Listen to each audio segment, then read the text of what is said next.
नमस्ते दोस्तों, कहानी अच्छी लगे तो लाइक सब्सक्राइब करना ना भूलें। दोस्तों, यह कहानी है बिहार के एक गांव की, जिसमें विजय नाम का लड़का रहा करता था। बचपन से ही पढ़ाई में होशियार विजय अपने मम्मी पापा की आखिरी उम्मीद था। विजय के दादा ने अपने समय में बहुत कर्ज ले लिया था, जिसको चुकाने में पापा की पूरी जिंदगी मजदूरी में निकल गई। उनके पास थोड़ी सी जमीन थी, जिससे उनका गुजारा हो रहा था। पापा की तबीयत मजदूरी करने से खराब रहती थी, पर पापा विजय को इस बात का एहसास नहीं होने देते थे। विजय को पढ़ाई में इतना होशियार देखकर उसके मम्मी पापा ने हर वह काम किया जिससे वह विजय को पढ़ा पाए। विजय की कॉलेज की पढ़ाई खत्म हो गई थी और वह एक छोटी सी नौकरी करने लगा, जिसमें उसका खर्चा निकल जाता और साथ में वह कलेक्टर बनने की तैयारी भी कर रहा था। विजय अपने वक्त का एक मिनट भी फालतू नहीं गुजारता था। विजय ने पूरा समय पढ़ाई और नौकरी में ही लगा दिया।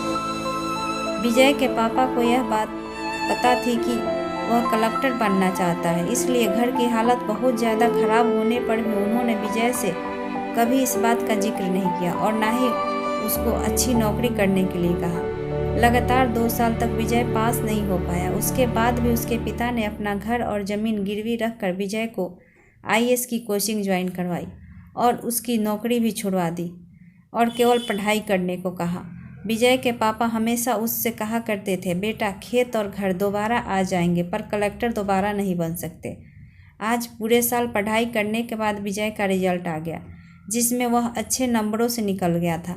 आज उसके पिता से ज़्यादा खुश कोई नहीं था। ऐसा लग रहा था जैसे विजय का सपना पूरा होने वाला है, पर भगवान को कुछ और ही मंजूर था। विजय का कल इंटरव्यू था और सुबह से उसके पापा की तबीयत खराब थी। विजय के पापा उसकी माँ से बार बार कह रहे थे कि विजय को मत बताना, और उस दिन देर रात उनकी मौत हो गई।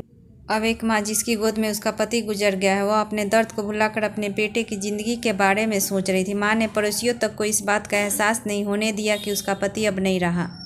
पूरी रात ऐसे रोई कि आवाज़ भी ना निकले, और सुबह विजय जब इंटरव्यू देने जाने लगा तब माँ और पापा के आशीर्वाद के लिए उसने माँ को कॉल किया। माँ ने पूरी हिम्मत लगा दी अपना सच छुपाने के लिए और विजय को आशीर्वाद दिया। और जब विजय ने पापा से बात करने को कहा तो माँ बोली, पापा अब तुमसे बात नहीं करेंगे, वह कलेक्टर से बात करेंगे। इतना बात करके माँ ने फ़ोन रख दिया। विजय को जब इंटरव्यू हो गया तब उसे बताया गया कि उसके पिता की तबीयत खराब है, उसको तुरंत घर जाना चाहिए। विजय को इस एक पल भी नहीं लगा अपने पिता की हालत समझने में।